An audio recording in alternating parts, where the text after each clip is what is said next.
Yo, Melissa, scale of 1 to 10, right? 10 being like no, 1 being yes.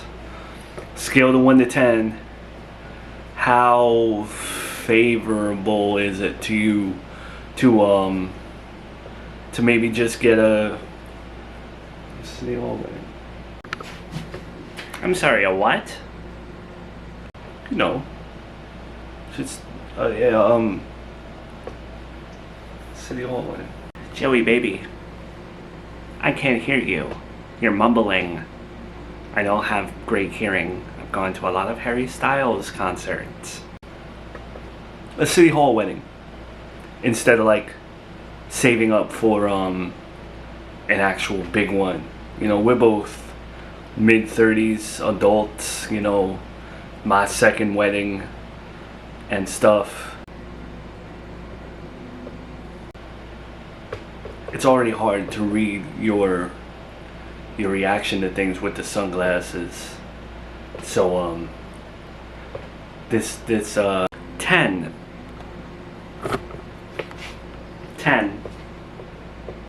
Okay, there's an answer. 10. You're aware that 10 means like no on the highest. Yes, I don't want a city hall wedding. My parents had a city hall wedding. That's fine. But then they had like a real wedding 15 years later that no one cared about because we all knew that they were going to break up. And I want to do it romantic. I don't want to go down to City Hall. My life has been shit up until you. So I want the pageantry. There's nothing wrong with City Hall weddings, but I want the pageantry. Alright, well, I don't know if you got the memo, the email, but this is the last time that I can, and any of us, can mention that this is like a reality show. There's no more breaking the fourth wall, no more addressing that, right? Last thing I'll say about that, the show ain't gonna pay for our wedding. They don't got the scratch for that. They can barely afford other things, right? So that's out. The show ain't gonna fund our wedding. This ain't wrestling, you know? You don't want to take the money from Jonathan. That's fine. I'm not arguing about that anymore because I love you. I'm not gonna make the money. I don't get why you have to be so negative. There are credit cards. There are so many people who can't like afford ramen noodles and still make weddings work. It may not be the most responsible thing in the world, but it's possible. Especially in today's world where you can, there's so many apps where you can just put money out and whatever. Like, why do you have to be so negative? Sweetheart, I'm not being negative. I want to have a wedding where everyone's dancing and we got confetti and you can give the women at your wedding flip-flops. Like, we could have those extras and centerpieces that look like they were handmade. I want all that. 3 courses and maybe a salad on top of that, and then cocktail hour and the dessert hour after that. I would love that. But I'm an apprentice in a tattoo shop. My Japan trip was funded by my apprentice person. I gotta pay my fees to the shop every time I make money, and I don't make a lot of money. There's only so many piercings, and I don't get a lot of tattoo requests, and I don't see that really changing for the foreseeable future because I'm a novice in my craft. And I'm already working 12-hour days at the shop. I can't pick up a part-time job. And I'm not putting this on you to go get a job. I don't want you to have to work if you don't want to work, but I know you want to work, but it's hard to find a job in Serafina Town. I know. But realistically, if we wait to save up the money, we're going to get married at 57 years old, Melissa. Full transparency, I'm going to keep this short and sweet. I have a business trip coming up that I need a babysitter for. I can't get a nanny. I can't get a sitter. I don't trust my dad. I asked Joey. He didn't get back to me. I asked Victor, and he's uncomfortable with it, and I don't feel comfortable asking Gabby. So I can't think of anyone else, and I know you may be offended by me randomly asking you this, and I don't want you to feel like I'm just using you. I'll pay you if you want me to pay you for it. I just can't miss this business trip, and I feel like it might be one of those things that takes me to the next level in terms of networking. Maybe I'm wrong, I don't know. I would like you to babysit Charlotte for a weekend. Wow. Sorry if I'm at a loss for words, but it's a little crazy to me that weeks, maybe even months, I was looking for Charlotte. I hit 2 rock bottoms and shouldn't really be standing here right now. But then all of a sudden, the gates open and I'm just suddenly allowed to babysit her. Life is funny like that, huh? I apologize for what I've put you through, but the time needed that you were looking for her and I was MIA and taking time for myself, it was needed. I needed that time. I needed to figure things out, and I needed to learn how to not be afraid. I needed to learn how to communicate with people without feeling like I'm being taken advantage of, and I don't know.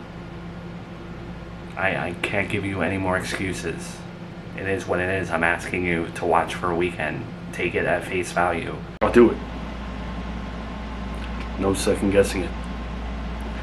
I will obviously need a debrief on a few things, because I obviously have not been in her life for a very long time and don't necessarily know what she likes to watch on TV, nor sleep schedule, diet, whatever. Common sense, right?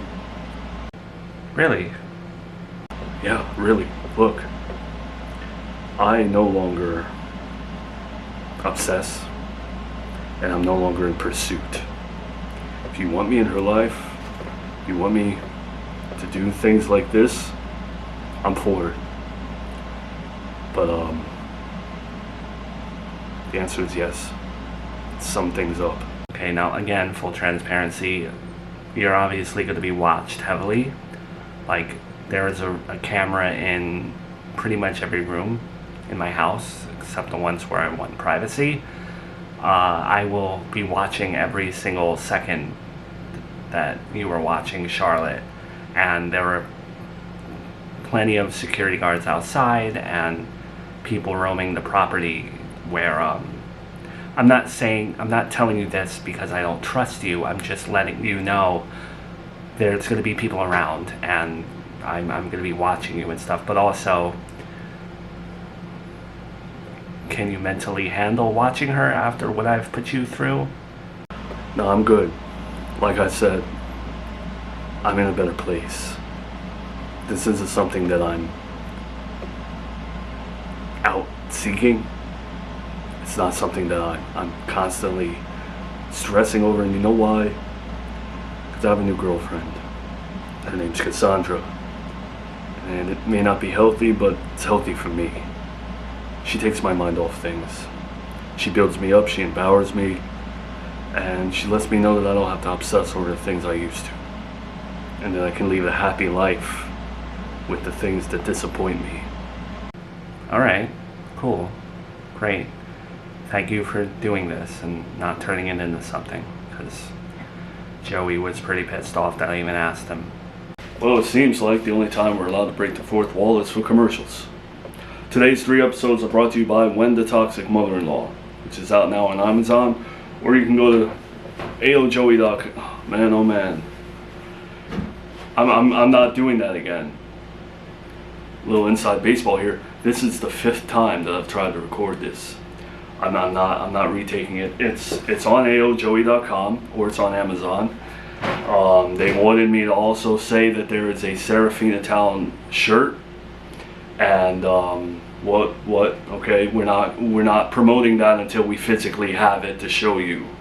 So we're only going to be doing the book advertisements until we get the physical merch for the Serafina Town stuff. There's also a mug that we're going to promote as well, but we don't have it physically, so that's why we're promoting the book. I'm never doing a commercial, me, Brian, because I can't film a commercial, apparently. It took me 6 times to film. This isn't acting or anything. So yeah. Alright, so go get the book. So wait, you've really been going to the Serafina Town Institute of Faith for the last 15 years, and I never noticed you. Well, don't beat yourself up too much about it.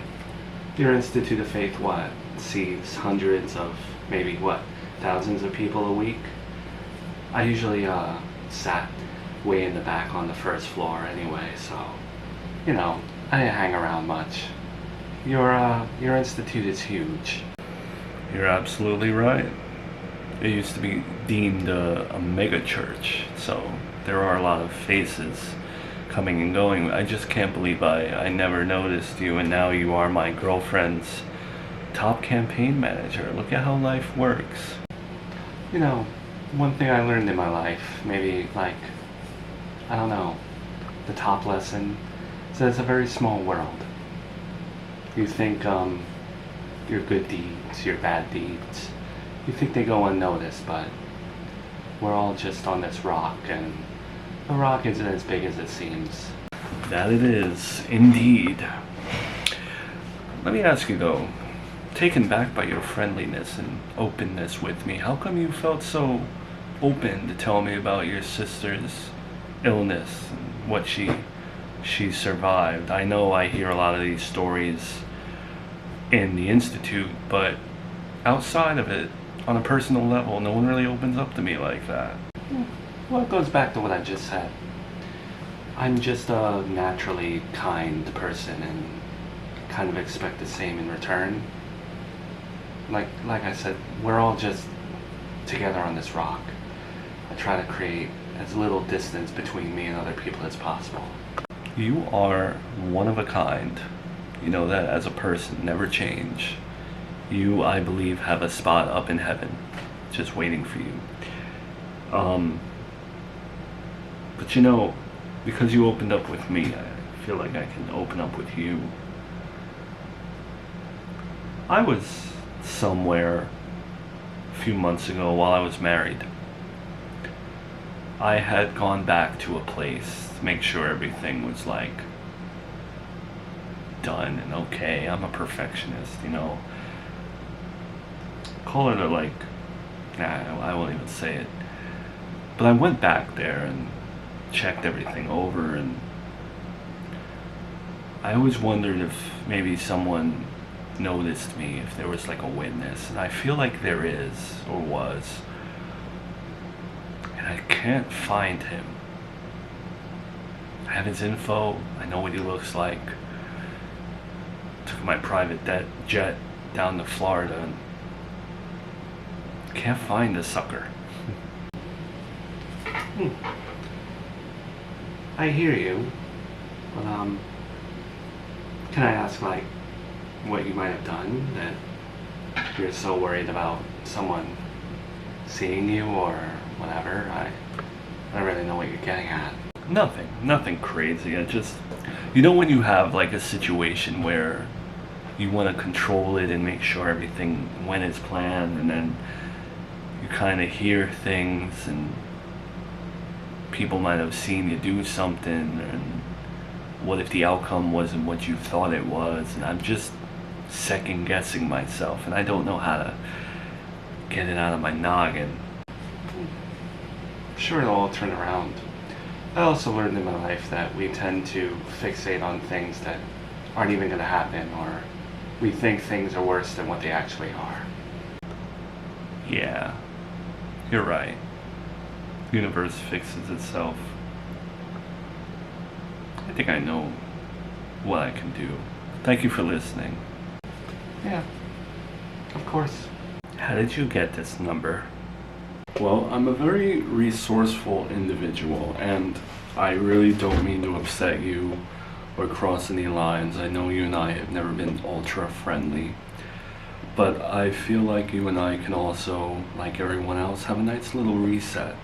Let the past be the past. Let's not focus on that stuff. And can I just have like a quick conversation with you? I'm sure you're not going to be surprised by this answer, but I'd really rather not.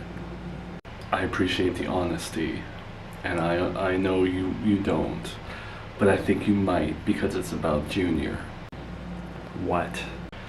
Your former mother-in-law is running, or will be running, a campaign for governor. She's right now trying to collect signatures and figure things out. My job as her boyfriend is to make sure that there is no scandals coming up and nothing that we don't know. And between you and me, I've always felt like there was something a little off about what happened to Junior. And I know the outcome is the outcome, but I've always felt like there was another individual that might have seen something, or I don't know. I just remember coming back the next day on my private jet after I heard the news, and I don't know if this is crossing a line or not, but I was so heartbroken and scared being in my town, hearing something like this happen to a child, that I went to the crime scene. And I mean, I didn't go in the house or anything like that, but I could feel the presence, and I just want to get down to like the bottom of it. You know what, Brian's uncle? A lot of people in town have conspiracy theories on what happened that night, but unfortunately for me, the truth is rather boring. My mother-in-law's boyfriend was deranged and acted alone and did what he did. No matter how much I think about it, no matter how much I try to come up with some sort of conspiracy theory on my own to try and bring back my son, nothing will work. But I'm sure someone like you, who has spent his whole life in Serafina Town being idolized by people in your institute, you believe your conspiracy theory stands above others because you have somewhat of an inflated ego, but everyone has a conspiracy theory on this. Yeah, everyone does, right? It's sickening almost how many people have their own theories and whatnot in town. It's sad that the press had to even publicize this stuff. The nanny. I would love to talk to her, because I know no one else has, right? I know you felt a certain type of way towards her because of what happened, but I would love to know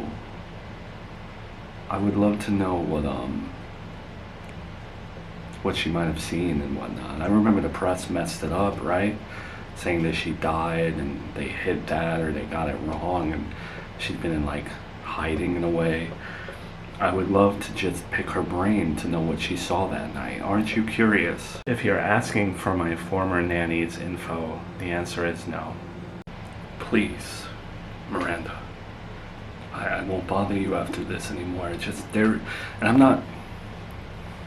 not just coming to you with a conspiracy theory. I saw someone snooping around before it even leaked to the press type thing.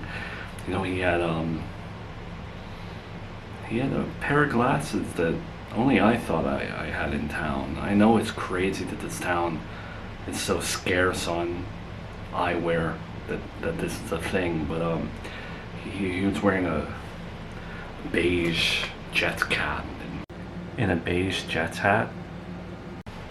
Yes. Does that ring a bell? Not that I should be telling you this. So I don't even know if this person knew you or not. I don't care, I'm not afraid. I had a person pretend, I think, to get a job here on my property as security. He had the Dahmer glasses and he wore a beige Jets hat and was very inquisitive, and he was a former police officer from Serafina Town. And he came to pay me a visit and just creeped me the hell out. And I don't know why. but I've been spooked ever since, and I have had my security working nonstop. Is that so? Sorry. I'm just thinking, why would someone who was at the crime scene or had something to do with it go and visit you in secret? Unless they know something that no one else does.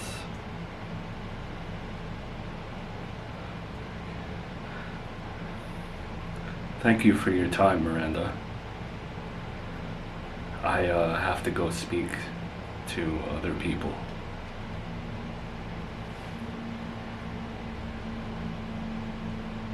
What is this guy doing? What is he doing?